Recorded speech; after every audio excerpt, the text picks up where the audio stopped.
see Donald Trump these days, the more I think that he is absolutely crazy. Just plain crazy. Especially with the things he said. Now, I'm sure you're pretty much aware, unless you've been in a, sleep state, about the bombings and potential bombings in New Jersey and New York. And also the attack by the Somali man in Minnesota where he stabbed 8 people before he was shot to death. Donald Trump has his own thinking about what is necessary in order to prevent these types of acts. Honestly, one of them was a person who had been here since he was 7 years old, not the Somali person, but the Afghanistani person. He had been here since he was 7 years old, had obtained citizenship. His parents had a fast food chicken takeout place, which they lived above it in, I believe it's Linden, New Jersey, or a city nearby. America had been good to his people and more than likely good to him. Now, there is a report that his parents were having issues with, I guess, people in the community or others, and there were a large number of lawsuits that were going back and forth. Now, that might not be all that unusual if they were lawsuits over food poisoning and things to do with the business. But apparently, this guy took it more than personal and decided to listen to, I don't know how else to say it, the radical Islamic terrorists, okay, the jihadists, and to strike back. Now, I don't think his heart was really all the way in it, to be honest with you, because out of the 4 bombs or sets of bombs that he set up, only one of them was really, well, I take that back, 2 of them, but one of them that exploded was in an area where it could have done some severe damage, okay, and I think that was his first one. He set that off, and that was, in my opinion, a test, because when he set it off, nobody was injured, and he didn't set it off at a time when people were running. The second bomb that he placed it inside of a dumpster, which would have helped to contain the explosion. And his workmanship was so poor that only one of the multiple bombs that he placed inside the dumpster actually went off, and it couldn't have been that powerful because there was so much left of the other bombs that were in the dumpster. So the dumpster served to contain the explosion. That's why you only had 29 people hurt, and they're all out of the hospital now. Okay, the third group of bombs, they didn't go off, whether he didn't consciously want to set them off, etc., etc. But anyway, they found those in New York. And then they found a 4th set of bombs in New Jersey in a backpack, and they didn't go off until a robot tried to mechanically, I guess, cut some wires and disarm them, and that's when they went off. So he was 2 for 4, no fatalities. You did have 29 injured in the second run, which I don't believe that was a test run, to be honest with you. I think that was the real deal. And I think he was doing it to make a statement more so than anything else. Though, you can look at the other way and claim that he didn't make the statement he was trying to make. Anyway, let's get into Mr. O'Reilly and Mr. Trump and see exactly what their points of view are. So I have your statement on the terror over the weekend. I'm just going to read one sentence. Quote, I will bring an end to these senseless acts of violence. They're wrong to say that we're in a fight about narratives. These terrorists pose an existential threat to our country, our values, our way of life. I don't know if anybody can bring an end to individual acts of violence, you know? I mean, I don't think it's possible. Am I wrong? Well, one thing you have to do is degrade. What's happening is they are going around and they feel emboldened and they feel wonderful, and all of these young people in our country and other countries are looking up to ISIS because ISIS continues to taunt the United States. They started off in a small area. They're now in 28 countries, Bill. 28 countries. Think of it. This is during Hillary Clinton's tenure. 28 countries, it was just reported. And I want to tell you, that is disgraceful. So you have to bring them down, and you have to bring them down fast. You know, the young people in our country and other countries, they're looking up to these people. They have respect for these people. It's like, let's put it this way, they're getting good public relations because it looks like they're beating the United States, or certainly like...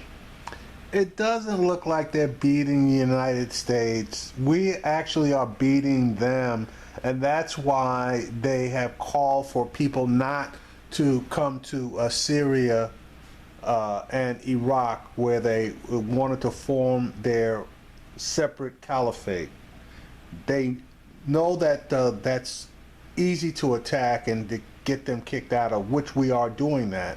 So now what they have called for, and this has been for like the past 6 to 8 months, they're calling for people to stay in place and to attack.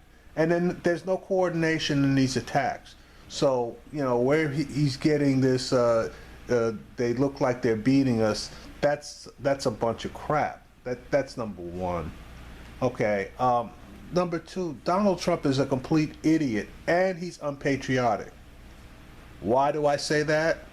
Because if he was a true patriot, and he did have a plan to defeat them, and to defeat them fast, why wouldn't he give that super plan to the government for them to put in place so that we could beat them and beat them fast? He has no plan to beat them, and that was exposed when he had that town hall meeting where he said he would convene, I guess it's 30 or 50 top generals and give them 30 days to come up with a plan. He has no plan. So for him to say, you know, he would defeat them fast, that's a lie. And that's all this guy does is lie, to be honest with you. So I guess basically I'm just going to be exposing lies that he's going to tell in this this particular interview with O'Reilly. The United States can't beat that. Right, and it's certainly a psychological war as well as a physical war. But Western Europe hasn't really helped out, and I mean that's going to be part of the equation for the next president because Mr. Obama really doesn't. Mr. Obama said today, I don't know whether you're aware, that his strategy is fine. You know, just wear them down, wear them down. We don't need any more action in what he's doing. It's the as we've defined here, the strategy of acceptable losses. Now another thing you said. And that's the other thing. Bill O'Reilly is enabling Trump. Okay, he's basically stoking his ego for the most part. And even when he really wants to disagree with Trump, he'll say a few words of disagreement, and then let Trump come back at him, and he'll just shift the subject, unless it's something that's so absolutely asinine that he's got to at least try to halfway stay in there just to project a feeling or a vision of, I guess, just being realistic. That was very controversial is that you want to profile. You want to profile Arab or Muslim men. How would that work? Well, then we have no choice. Look, Israel does it, and Israel does it very successfully. They do it at the airport. That you want to do it. Right, exactly. They do it at the airport. Donald Trump was talking about profiling Muslim men throughout their communities that they live in. Well, we know all about that already because they were profiling black men with the stop and frisk policies in New York and various other cities. So we know about profiling. So all they're going to do is just expand their profiling from black people to the Somali community and the other Muslim communities. Okay, so it's just the test was, I guess, black people, and now they want to roll this thing out. They do it at the It's airport. not, well, they do it. They do it. And when they see somebody that they'd like to talk to, that they'd like to look at, that they'd like to maybe open up their satchel and take a look what's inside, they do it. And they don't like to do it. I don't like to do it, but we have to be, you know, you have a woman who's 87 years old in a wheelchair from Sweden, and we have to look at her if we're going to look at somebody else. Oh, see that now that's bullshit. Okay, that's absolute bullshit. An 87-year-old woman from Sweden that we look at, right? Really? Okay. Ridiculous. So what would you do, though? Do you have a We want to be so vision? politically correct. Do you have a vision of how Excuse that me? profiling would work? It works where if we see somebody that we think there could be a problem at airports and other places, you talk to them and you see what's going on. But I think they do that now. We don't do that. You know, look, the Not guy. much. Bill's right. They do that now. It's wild. They have already rolled out that profiling for Muslims, okay, and people of dark skin. It's so bad that they've rolled it out to the Hindu community. When anytime you see a turban, people don't know that there's a difference between Hindus and Muslims, and they panic just as much, if not more, when they see the turbans. Okay, and on the Muslim women, where they see the hijabs, they pretty much want to panic there. There was a recent story of a woman last 4th of July who was heading home, and it was approximately, I guess, 5 o'clock, and she was heading home, and she, was running for a train. The police grabbed her, arrested her, and took her hijab off. They attempted to charge her with resisting arrest and some other bullshit charges, and all she was doing was running for a train. And when they pulled the video out, she was in fact running for a train, and there were people that were running right along with her at the same speed. So they basically profiled her and pulled her out and didn't have anything to arrest her on, so they just made it up. She ultimately got the charges dropped, and now, she's suing the Chicago police for race discrimination. But yeah, they're already doing it. It's profiling. The alleged bomber here in New York lived over a chicken stand his father owns in New Jersey. I mean, come on. And the guy out in Minneapolis or in that area, St. Cloud, he's a 20-year-old college student. So I mean, these are just people who are loons. They just lose it. And I don't know if we could ever stop that. The guy over the chicken stand brought litigation, a lot of litigation against different people, and I'll bet you that's what. Yeah, he brought litigation against people that were fucking with his mom and his dad in their fast food chicken business. That's why he brought the litigation. Are you going to try to profile every person that brings litigation in defense of their businesses? That sounds like it's going to be a big problem, Donald. He was on no list. He was on no list. They probably didn't want to put him because they didn't want to get sued. So they probably saw he's a litigious guy and they don't want to get sued, so they left him alone. Who knows what the reason is? But whatever the reason is, it's no good. We have to end this. It's horrible. And one thing I will say, I think they have gained great respect for ISIS and the leaders of ISIS, and you see it all the time. And they're being radicalized. And Bill, it's going to get worse with this administration, certainly with the way it's gone, and with Hillary Clinton, who's so weak. And I get a kick where Hillary Clinton says, I will this and I will that. What's she been doing for the last 30 years? Number one, she voted for the war. I'd like What's to know, she been doing for the last 30 years? I'd like. Yeah, okay, and there goes Bill O'Reilly doing his massage the ego job on Donald Trump. Well, yeah, I'd like to know true. Hillary Clinton has not been the Secretary of State for the past 4 years, but you act like she has. No Bill, no Donald. I'd like to know what her strategy or how it departs from President Obama. Now, she said today, because of your profiling comment, she said that you are a, quote, sergeant of recruitment for Muslim fanatics, that once they hear you say, we're going to come get you and profile you and doing it, then they want to sign up. How do you answer that? It's not even so much that. It's when the profiling actually goes into effect, how the quote-unquote good police officers actually treat the people that they're stopping and profiling. Because if they do to them what they've done to us, you're going to radicalize a hell of a lot of Islamic people against the United States for sorry ass treatment. And that's one thing that a lot of black people say. We are so surprised that there hasn't been a major uprising as far as the black community is concerned, with all of the bad treatment that's going on with us. And I don't want to hear no bullshit. It's 1 in 1,000 or 1 in 100,000 interactions that police officers have with black people. A lot of the interactions where there's bad behavior is just not documented, and I'm here to tell you I've suffered my share. It's just words, Bill. You know, it's words given by Madison Avenue Advertising Agency. She's spending hundreds of millions of dollars. I mean, tremendous, vast amounts of money in advertising against me. They're talking about my strongest thing is my temperament, and they talk about my temperament. They put 10 things on a board, and they say, oh, let's go after him for temperament. It's my strongest thing, according to the people that know me best. I won't even say it myself. I think... This is funny. He wouldn't even say it himself. Even O'Reilly had to catch him on that one. And his temperament sucks.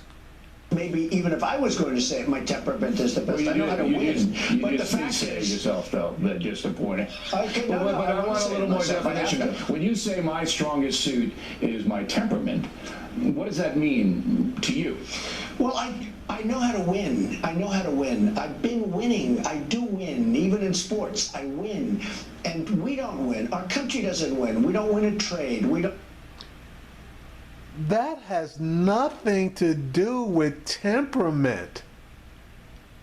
This guy doesn't even know what the definition of temperament is. Don't win. We can't beat ISIS. Can you imagine General Douglas MacArthur or General Patton? Can you imagine? And that's the other thing I hate. This guy brings up long dead generals like they would be the best thing since sliced bread. This is a different era. These are different wars. They fought some great wars when they had an enemy standing out there in front of them. But as far as fighting the type of wars that we're fighting today, more guerrilla war than anything else, they would be out of their elements. They're spinning in their grave right now when they see the way we fight. We announced that we're sending certain people over here at a certain time. Everything's political.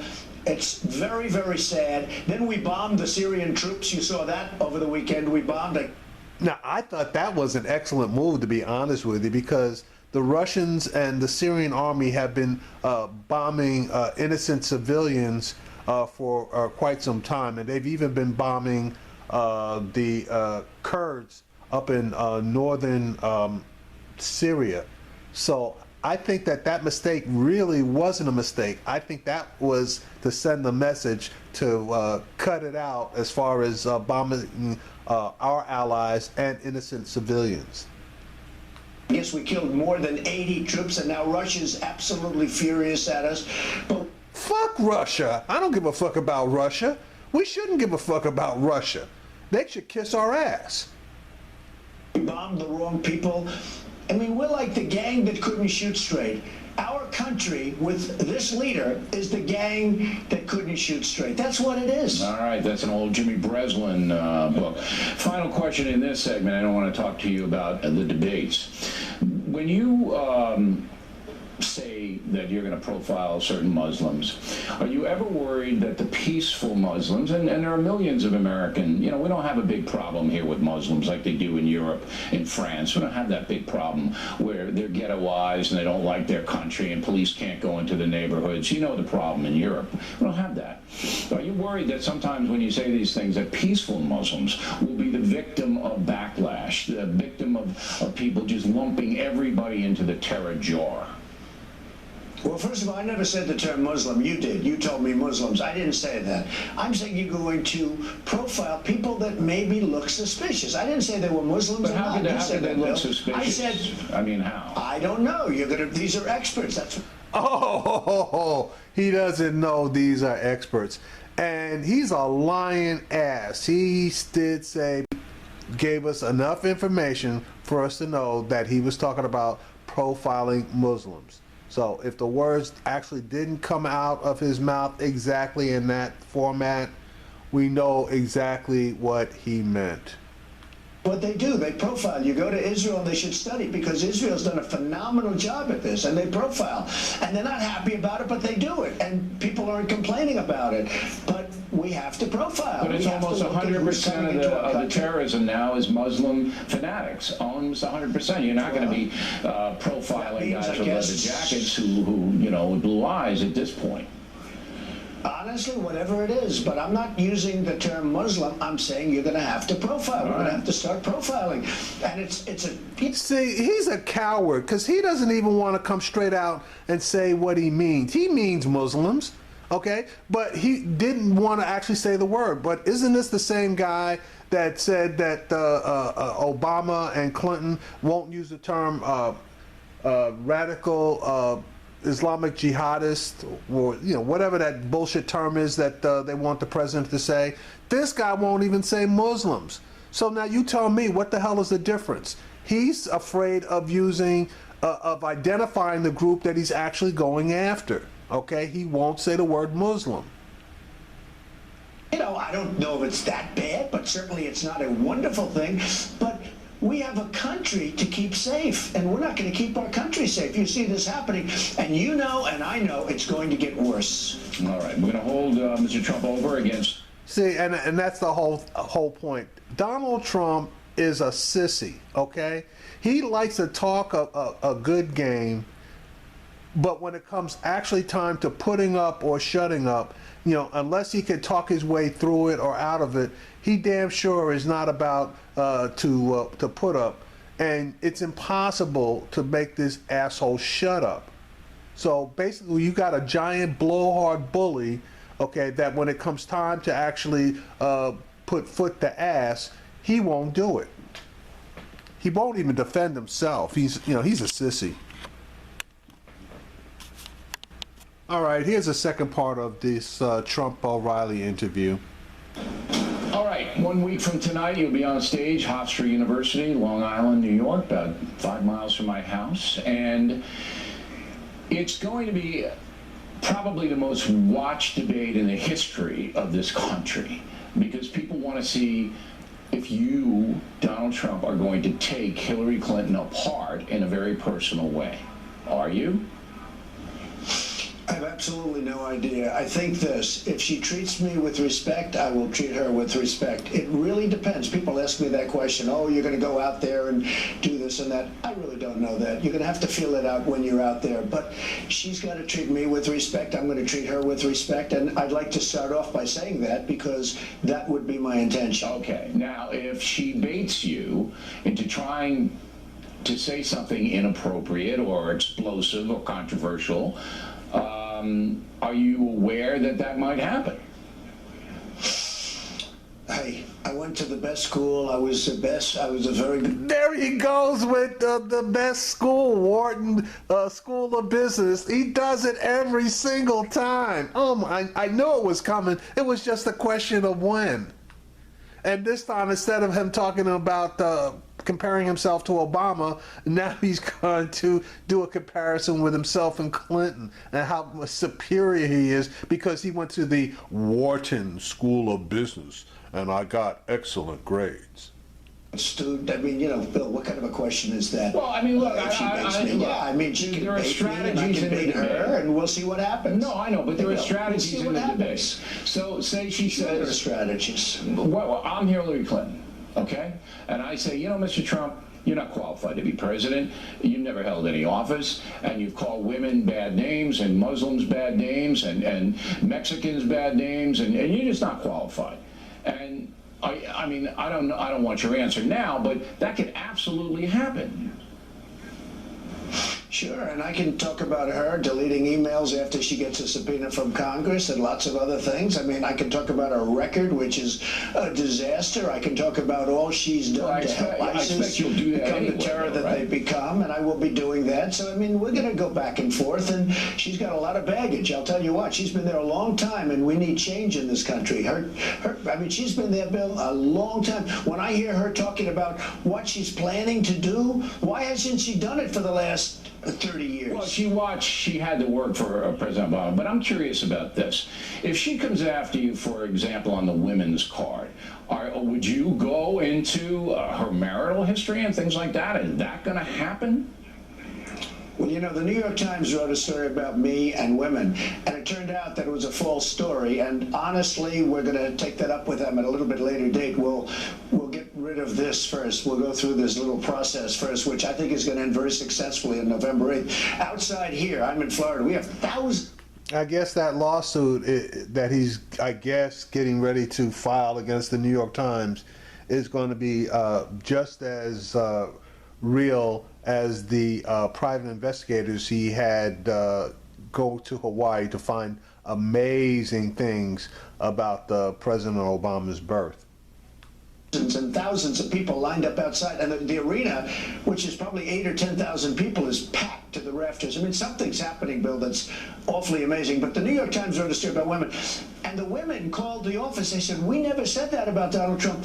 We really like him. He's really good." I remember that. They quoted women, and they never even said it. And it was on the front page, centerfold, massive, big color picture. It was disgraceful. They are so dishonest. I'll tell you what, there's nobody that respects women more than Donald Trump. That I can tell you. And I'll help women because we have the women's health problems. We have a lot of problems. All right. I will help a lot more than Hillary can. That I can tell you. That's such bullshit. Everybody knows that it's bullshit. And we're just waiting for this debate to get his tree shaken and see what falls out. Now, you skillfully dodged that question. That was really a good dodge. Would you go into the marital arena if she hits you with the women thing? I don't think I'm looking to do that, Bill. I don't know what I'm going to do exactly. You know, it depends on what level she hits you with, if it's fair, if it's unfair. Right. But certainly I'm not looking to do that. All right. Lester Holt, you know him? He's the debate moderator. You know Lester? I do, and I have respect for Lester. Good, because I worked with him at Channel 2. I don't know if you remember back then, but Lester and I worked together there in New York. And I think he's a fair guy. I think he's an honest man. I don't think he's coming in with any acts at all. Well, I mean, the only problem is Matt Lauer is a pro, and he did a great job. We had a debate of sorts. They called it a forum, and that was on Monday night. And I think Matt did a fantastic job last week. I'm sure you read about it. And Matt Lauer did a terrible job. Matt Lauer grilled Hillary Clinton in that town hall meeting. I mean, he absolutely grilled her. And Donald Trump got so many softball questions. I thought it was melting vanilla ice cream all over him. They came down to Matt. Matt was very tough on me, and he was tough on her. But I thought he was equally tough, maybe even tougher than me. And they really hit him because I won that debate. Everybody said I won. The polls all said I won. And the polls all said you won on style, but they all said that you lost on substance, okay? So when they compared the two, they initially said you won, but the following day, they said you lost. I won the debate. And they hit Matt because they said he should have been much tougher. Well, he couldn't have been much tougher. No. And what they're doing is they're gaming the system, like gaming the ref. Yeah, they're trying and to also intimidate. going after Lester. Yeah, they're trying to They're trying to intimidate Lester. Absolutely. And But I think the Lester's world is not going to be inti- watching that. He's not going to be intimidated, but he's not like me, obnoxious, and he's not going to, come back and debate you like I kind of debate you and Secretary Clinton. He won't do that. Well, nobody is. I would say that nobody's obnoxious like you. I would have to agree. I think that we can all agree. Lester? I think that's a bipartisan, Lester? absolutely, but Lester's not going to do that. But I want to get to... No, Lester's a professional, Yeah, but he we'll is. see what And happens. I think it's we'll see. unfair. Right. Now, the I next think it's debate, unfair though, what they're doing, Bill. you have two kind of partisan people, though. The next debate, you have Martha Yeah. Raddatz at ABC, who I work with in Boston, a brilliant journalist, but she's a Democrat. And then Anderson Cooper, I think he does a decent job over there, but he's a Democrat. Okay, so you got two Democrats, and you don't want. And are you showing up for that, or what are you going to do? And by the way, Lester's a Democrat. Look, I didn't know that. it's a phony system. Lester's a Democrat. I mean, they're all Democrats. Okay, it's a very unfair system. Wait a minute. What happened to Mike Wallace? I'm sorry, Chris Wallace. I thought he was I gotta go check that out. I thought Chris Wallace was one of the moderators as well. I gotta look. I know it's 3. Okay, Bill screwed up. Okay, Lester Holt is on the first debate. I think Martha Raddatz is either on the second debate. And the second debate, if I'm not mistaken, is the vice presidential debate. And then there are 2 more. Chris Wallace is one of the moderators. He's the last one, and obviously he's a Republican. He's one of the main Fox moderators.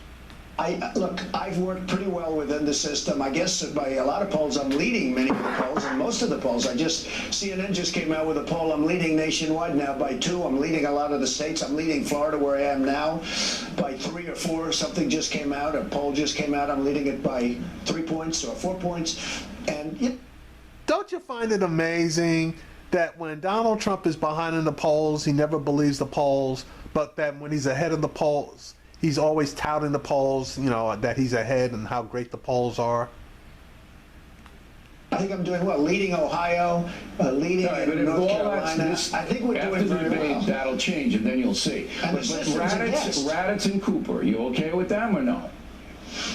No, not really. I'm not okay with Anderson Cooper because I think he treats me very unfairly at CNN. I think he's very unfair on CNN. I think CNN, they call it the Clinton News Network. That's why the ratings aren't doing very well. Well, Actually, they call CNN Fox News Light. Let's just be honest about CNN. I have to compete with MSNBC. That's why they may be doing that. But you say you're not happy with it, but you'll show up. You're not going to boycott it like you did the Fox No, thing. I'll show up. I'll show up. All right. Look, and then the last one is gaming Chris the refs. Wallace. That's what they're doing. Right. The last one is Chris Wallace. He's fair. Okay, so there, he did clean it up, Chris Wallace. Okay, so Martha Raddatz is going to be doing the vice presidential one, so he's not even going to see her. Right. He's fair, he's tough, he's fair, and I don't mind as long as he's fair. And I've done a lot of work with Chris, and I've never had a problem with him. All right, good. Okay, well, we always appreciate your time. And again, Hillary Clinton has been invited on this program, and she said she's going to come. Did you know that her people told us she's going to do the interview with us? So we're hoping that they keep their word. And we'll talk to you, I hope, after the debate. Good luck. That's going to be quite something. Don't get nervous, though. You nervous? You going to get nervous?